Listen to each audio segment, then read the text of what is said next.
Peace, peace. This is A and B, African Man Born, on the Culture Speaks, a true hip hop podcast for those who live it.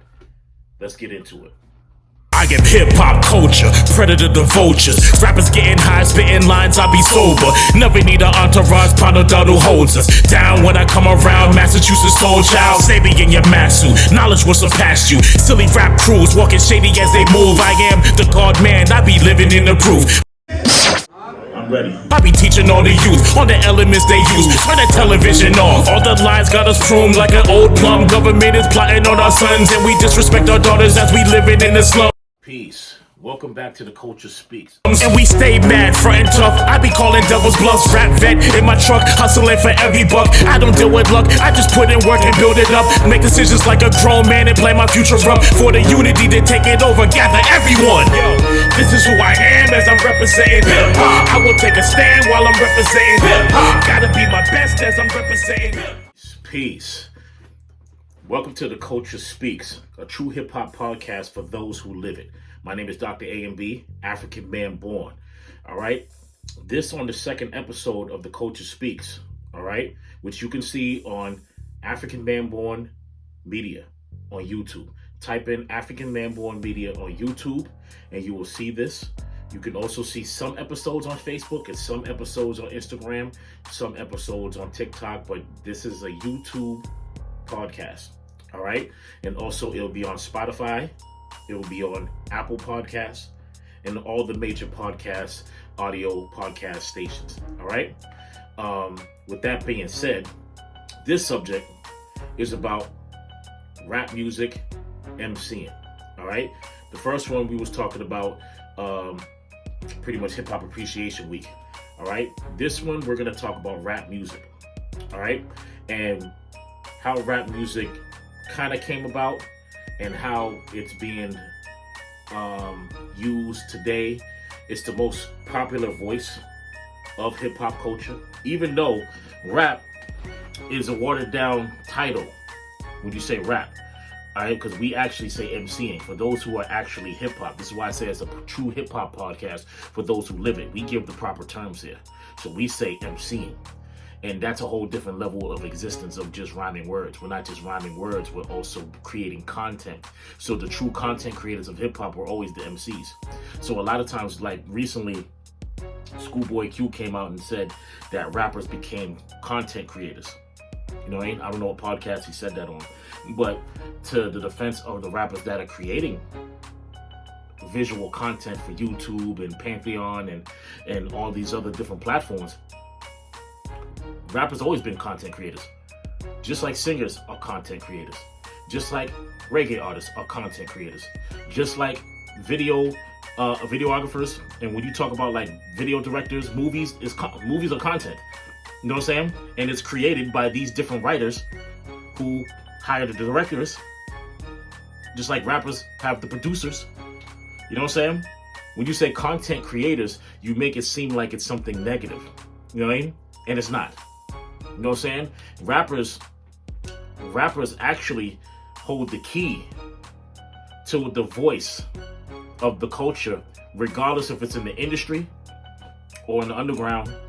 Even a lot of rappers are professors in colleges now. Karis One, he teaches in universities.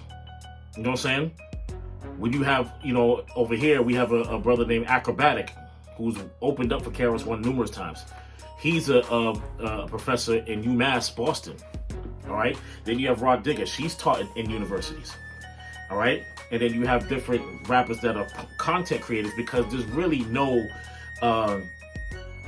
steady income in just doing rap music. If you do rap music, it's because you love it. And if you're making money off of it, it's because you have a business around it. But then once the fame and the nostalgia of it, you still can make your money, right? But you have to do other things. If you listen to the song from Karis One on his self-titled album back in 95, 96, he said, monogamy, nothing else but health, wealth, and knowledge of myself. And one of the verses he said, right? He said that rappers gotta find other means of making money. He said that back almost 30 years ago. So if he said that almost 30 years ago, that means that you always had to make money outside of just rapping. Rap is a broke culture. And I say it's a broke culture because you put more money into it to be famous than you receive. To be famous, all right, it takes a lot of money. It takes a lot of time. It takes a lot of investment. You spend money on the recording the track. You spend money on the beats. You spend money on mixing down. You spend money on the mastering. You spend money on the covers, whatever you put it on. Then you spend money on the distribution companies that you go to nowadays. Or if you get signed, there's money that they kicking off for you to get somewhat famous in this shit. And then what ends up happening, you start to owe money depending on if it's a record label or if you're underground, you just don't get the money that you think you deserve for it. And it's extra work and extra difficult and extra draining on your pocket. Rap is a broke culture. You know what I mean? When it comes to music business wise, it's a broke culture. And if anybody says, well, I make money on this shit, okay, well, that's your business. But a lot of times, a lot of these dudes that talk that are lying.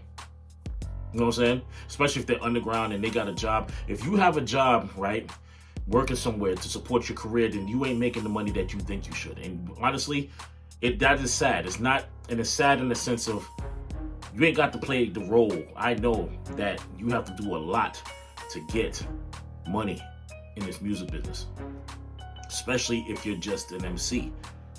Some of us do more than that. I'm a producer. I'm a performing artist. I organize shows. I'm a podcast host and owner of all of my podcasts. I am a radio station, not just radio station personality, which I've been doing since 2002, 2003. You know what I'm saying? With the Grown Folks Show with Big Car in them. But I own my own radio where I just play music, right? I don't even talk on there. You know what I mean? On Station Head. And I got 3 to 4 of those stations, right?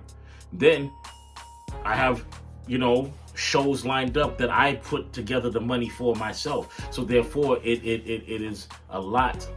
So when you say you making money off of rap, if it's like, okay, I hope you are. I'm not going to tell you if you're lying or not. I don't have no business telling you if you're lying or not. It's not my place. You know what I'm saying? So when it comes to rap in the music industry, rap is being used to monetize for Spotify, Apple, Deezer, Tidal, and these companies are taking so much from what you put into. They're getting pretty much free wholesale music that you're making to cash out on your work. This is what rap is in the music industry. What I say rap is the voice of the culture right now. Rap is the biggest voice of the culture. You know what I'm saying? And I can give you why. I can tell you why on the next segment of this. So we're going to take a break and we're going to come back and I'm going to tell you why rap is the most important voice of the culture. All right? It's the most important voice. I didn't say it's the most important piece. It's the most important voice because DJs really kind of, they're the foundation. But rappers, MCs, the content creators are the most important voice of hip hop culture. So we'll be right back and I'll tell you why.